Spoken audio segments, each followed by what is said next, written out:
ನಿಮ್ಮೆನಾಡು ನ್ಯೂಸ್ಗೆ ಆತ್ಮೀಯ ಸ್ವಾಗತ. ನಾನು ಅಪೂರ್ವ ಕಾರಂತ್. ರಾಜ್ಯದ ಜನತೆಯ ಮೇಲೆ ಬೆಲೆ ಏರಿಕೆಯ ಹೊರೆ ಆಗ್ತಿರುವ ರಾಜ್ಯ ಕಾಂಗ್ರೆಸ್ ಸರ್ಕಾರದ ನಡೆಯನ್ನು ಖಂಡಿಸಿ ಬಿಜೆಪಿ ವತಿಯಿಂದ ಏಪ್ರಿಲ್ 2ರಂದು ಬೆಂಗಳೂರಿನಲ್ಲಿ ಅಹೋರಾತ್ರಿ ಧರಣಿ ನಡೆಯಲಿರುವ ಹಿನ್ನೆಲೆಯಲ್ಲಿ ಸೋಮವಾರದಂದು ರಾಜ್ಯಾಧ್ಯಕ್ಷರಾದ ವಿಜಯೇಂದ್ರ ಯಡಿಯೂರಪ್ಪ ಅವರು ರಾಜ್ಯ ಬಿಜೆಪಿ ಕಾರ್ಯಾಲಯ ಜಗನ್ನಾಥ ಭವನದಲ್ಲಿ ಪತ್ರಿಕಾಗೋಷ್ಠಿ ನಡೆಸಿ ಪ್ರತಿಭಟನೆಯ ಪೋಸ್ಟರ್ಗಳನ್ನು ಬಿಡುಗಡೆ ಮಾಡಿದರು. ಈ ಸಂದರ್ಭದಲ್ಲಿ ವಿಧಾನ ಪರಿಷತ್ ವಿಪಕ್ಷ ನಾಯಕರಾದ ಛಲವಾದಿ ನಾರಾಯಣಸ್ವಾಮಿ, ಮಾಜಿ ಸಚಿವರಾದ ಬಿ ಶ್ರೀರಾಮುಲು, ಬೈರತಿ ಬಸವರಾಜ್, ಮುನಿರತ್ನ, ವಿಧಾನ ಪರಿಷತ್ ಮುಖ್ಯ ಸಚೇತಕರಾದ ಎನ್ ರವಿಕುಮಾರ್, ಸಂಸದರಾದ ಕ್ಯಾಪ್ಟನ್ ಬ್ರಿಜೇಶ್ ಚೌಟ, ಶಾಸಕರಾದ ಎಸ್.ಆರ್. ವಿಶ್ವನಾಥ್, ಬಸವರಾಜ್ ಮತ್ತಿಮೂಡ, ಕೃಷ್ಣಪ್ಪ, ಸಿ.ಕೆ. ರಾಮಮೂರ್ತಿ, ರೈತ ಮೋರ್ಚಾ ರಾಜ್ಯಾಧ್ಯಕ್ಷರಾದ ಎಸ್. ಪಾಟೀಲ್ ನಡಹಳ್ಳಿ ಮತ್ತು ಪ್ರಮುಖರು ಉಪಸ್ಥಿತರಿದ್ದರು. ನಿಮ್ಮೆನಾಡು ನ್ಯೂಸ್ ಚಾನೆಲ್ಗೆ ಸಬ್ಸ್ಕ್ರೈಬ್ ಮಾಡಿ, ಲೈಕ್ ಮಾಡಿ, ಸಪೋರ್ಟ್ ಮಾಡಿ.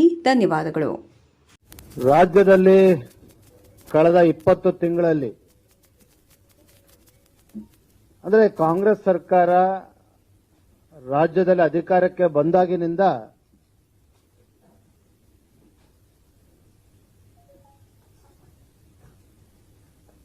ಬೆಲೆ ಏರಿಕೆ ಅಂತಕ್ಕಂಥದ್ದು ನಿರಂತರವಾಗಿ ನಡೀತಾ ಇದೆ.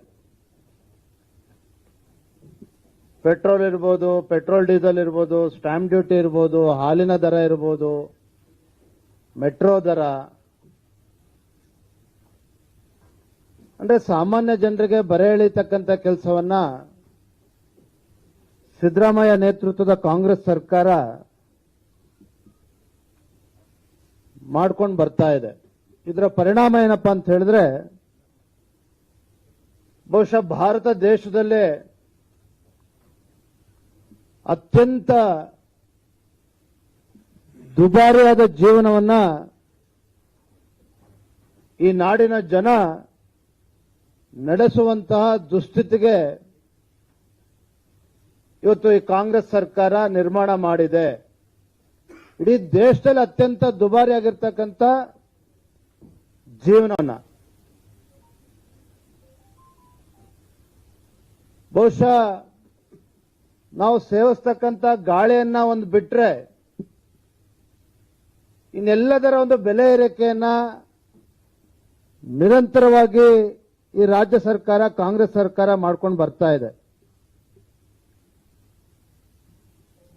ಸಾಮಾನ್ಯ ಜನರ, ಬಡವರ, ರೈತರ ಒಂದು ಸಂಕಷ್ಟವನ್ನ ಅರ್ಥ ಮಾಡ್ಕೊಳ್ದೇ ಇರ್ತಕ್ಕಂಥ ಈ ಕಾಂಗ್ರೆಸ್ ಸರ್ಕಾರ ಯಾವ ಮತದಾರರು ಕಾಂಗ್ರೆಸ್ ಪಕ್ಷಕ್ಕೆ ಆಶೀರ್ವಾದ ಮಾಡಿ ಅಧಿಕಾರಕ್ಕೆ ತಂದಿದ್ದಾರೆ, ಆ ಮತದಾರರಿಗೆ ವರದಾನ ಆಗೋ ಬದಲು ಒಂದು ರೀತಿ ಸರ್ಕಾರ ಶಾಪಗ್ರಸ್ತ ಆಗಿದೆ ಅನ್ನೋದನ್ನ ಈ ಸಂದರ್ಭದಲ್ಲಿ ನಾನು ಹೇಳೋದಕ್ಕೆ ಇಚ್ಛಪಡ್ತೇನೆ. ನೋಡಿ, ಬೆಲೆ ಏರಿಕೆ ಅಂತ ಹೇಳಿದ್ರೆ ಎಲ್ಲ ವಿಚಾರದಲ್ಲೂ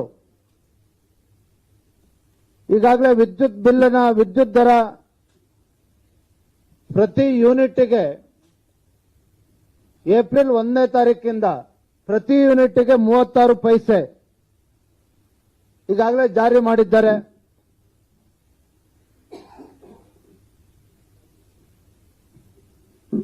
ಹಾಲಿನ ದರ 3 ಬಾರಿ ಏರಿಕೆಯನ್ನು ಮಾಡಿದ್ದಾರೆ. ಆಗಸ್ಟ್ 1, 2023ರಲ್ಲಿ 3 ರೂಪಾಯಿ ಜಾಸ್ತಿ ಮಾಡಿದರೆ, ಜೂನ್ 25, 2024ರಲ್ಲಿ 2 ರೂಪಾಯಿ ಜಾಸ್ತಿ ಮಾಡಿದ್ರು.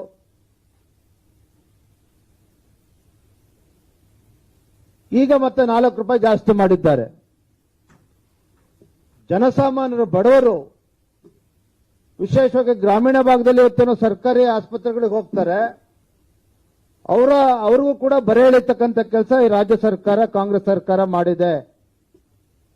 ಮತ್ತೊಂದು ಕಡೆ ಮುದ್ರಾಂಕ ಶುಲ್ಕ, ದತ್ತು ಸ್ವೀಕಾರ ಪತ್ರ 500 ರೂಪಾಯಿ ಇದ್ರೆ ಈಗ 1000 ರೂಪಾಯಿ ಮಾಡಾಗಿದೆ. ಅಫಿಡವಿಟ್ಗಳು 20 ರೂಪಾಯಿ ಇದ್ರೆ ಅದನ್ನ 100 ರೂಪಾಯಿ ಜಾಸ್ತಿ 100 ರೂಪಾಯಿಗೆ ಏರಿಸಿದ್ದಾರೆ.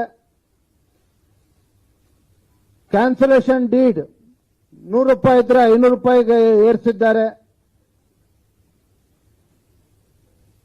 ಮಾರ್ಟಿಗೇಷನ್ ಏನಾದ್ರು ಮಾಡ್ತಾ ಇದ್ರೆ ಅದು 100 ರೂಪಾಯಿ ಇದ್ರೆ ಅದನ್ನು ಕೂಡ 200 ರೂಪಾಯಿಗೆ ಏರಿಸಿದ್ದಾರೆ.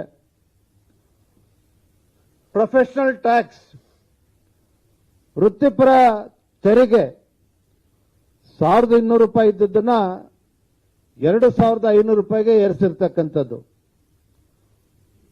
ಮುದ್ರಾಂಕ ಶುಲ್ಕನ ಜಾಸ್ತಿ ಮಾಡಿದ್ದಾರೆ, ಬಸ್ ದರ ಜಾಸ್ತಿ ಮಾಡಿದ್ದಾರೆ, ರೈತರಿಗೆ ತೊಂದರೆ ಕೊಡಬೇಕು ಅಂತಾನೆ ಬೀಜಗಳ ಅದನ್ನು ದರ ಜಾಸ್ತಿ ಮಾಡಿದ್ದಾರೆ, ನೀರಿನ ಸುಂಕ ಜಾಸ್ತಿ ಮಾಡಿದ್ದಾರೆ, ಪೆಟ್ರೋಲ್ ಡೀಸೆಲ್ ಬಗ್ಗೆನೂ ಕೂಡ ಜಾಸ್ತಿ ಆಗಿರ್ತಕ್ಕಂಥ ನಿಮ್ಗೆಲ್ಲ ಗೊತ್ತಿದೆ. ಒಟ್ಟಾರೆಯಾಗಿ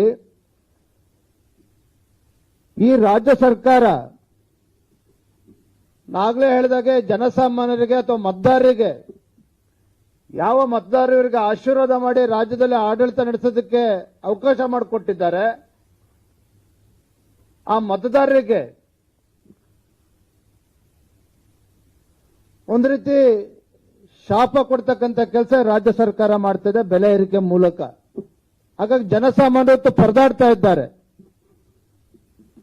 ಈ ನಿಟ್ಟಿನಲ್ಲಿ ಇವತ್ತು ಭಾರತೀಯ ಜನತಾ ಪಾರ್ಟಿ ಒಂದು ವಿರೋಧ ಪಕ್ಷವಾಗಿ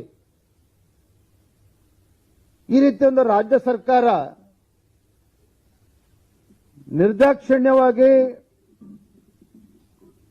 ಬಡವರಿಗೆ ಬರೆ ಎಳಿತಕ್ಕಂಥ ಕೆಲಸ ಏನು ಮಾಡ್ತಾ ಇದ್ದಾರೆ, ಇದರ ವಿರುದ್ಧ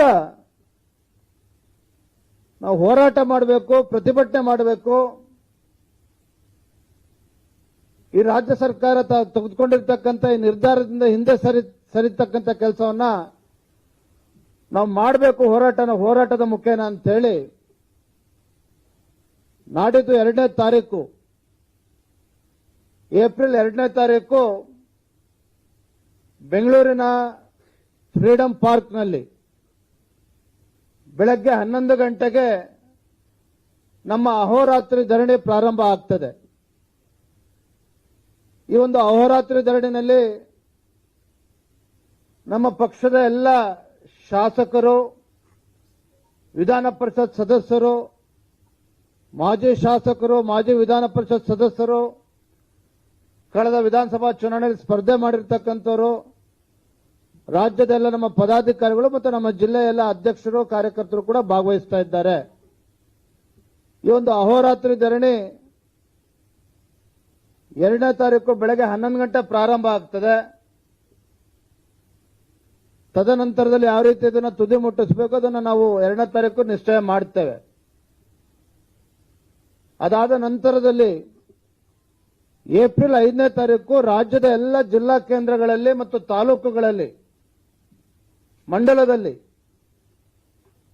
ಎಲ್ಲ ನಮ್ಮ ಕಾರ್ಯಕರ್ತರು ಬೀದಿಗಿಳಿದು ಪ್ರತಿಭಟನೆ ಮಾಡ್ತಾರೆ, ಹೋರಾಟ ಮಾಡ್ತಾರೆ.